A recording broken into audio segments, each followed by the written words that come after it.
Hello everyone, thank you for watching. This is Shantae. I'm so glad you can join me on my channel. And this day is going to be about devotions. So if you're tuning in for the first time, welcome, welcome, welcome. I'm so appreciate you viewing and that you want to learn more about God. That's so important. So let's get this started. Stop. Before going any further, pause to prepare your heart for today's devotion. Block out everything that's trying to bombard you or overtake your focus. Take a deep breath and start the day with prayer. Invite God into your day, your heart, this moment, and when you're ready, then move ahead. So I'll give a moment of silence.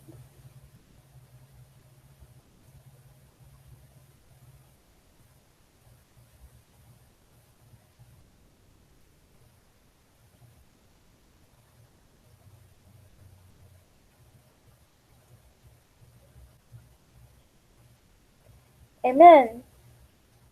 So, think. When traveling, now this is from this devotion journal. So when I'm speaking, this is coming straight from this book. So some of these experiences are from this pastor that he's telling his story. So that's why I'm also wanting to share this with you. When traveling from Cincinnati, Ohio to Louisville, Kentucky, you take I-71 south. It's the fastest, most direct route between the two cities. The journey is typically smooth and easy.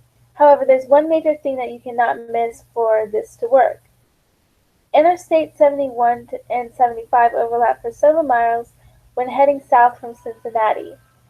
The only way to make it from Cincinnati to Louisville is to exit onto the off-ramp from I-75 onto I-71. Interstate 75 is wide and inviting.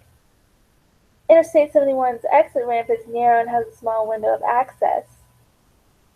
Much of the traffic just keeps heading south at the juncture.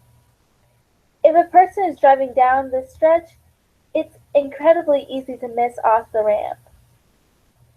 If one happens to miss the exit and continues ahead, he or she will end up in Lexington.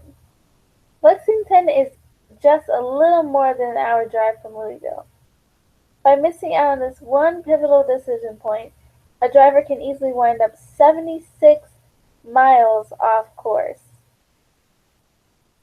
Start your day by reading Matthew 7:13-14. Feel free to pause this video as you wish. Sometimes what looks like the right way isn't actually the right way. Jesus offers a simple picture: a big, wide road and a small, narrow road.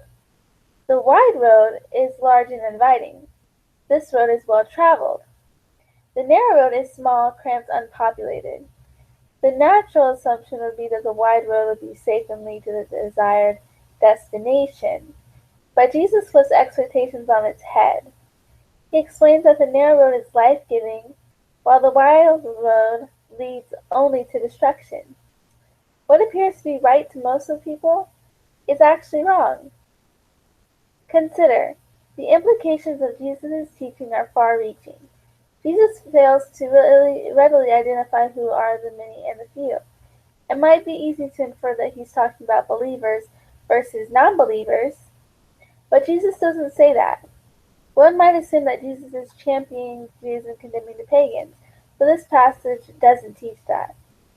You might breathe a sigh of relief for the people you go to church with, but no one is explicitly given a free pass here. What Jesus reveals in the passage is that the narrow road is lonely. The narrow road deviates from the crowd, whomever they may be. The narrow road can only be reached through the narrow gate, and it just might be easy to overlook. Jesus' initial invitation to those around him who was "Come and see." Later on, this invitation becomes "Come follow me." Make no mistake, Jesus' invitation to come and follow him has a cost. Following Jesus means choosing the narrow road. Following Jesus means taking the off-ramp from status quo to full surrender. Following Jesus doesn't happen by accident, it's a conscious choice. Apply. Simply visualize the wide and narrow roads ahead. Think through the perks and costs of each. Imagine where you are. Consider where you want to be. Weigh out the price of taking the ramp onto the narrow road. As you meditate and pray through this thought, examine your heart to see if you're ready to lay it all down to follow the narrow road. Remember, you don't end up on the narrow road by accident. It's a very intentional choice. Reflect. When you picture the wide and narrow roads, what images come to mind? What do they represent?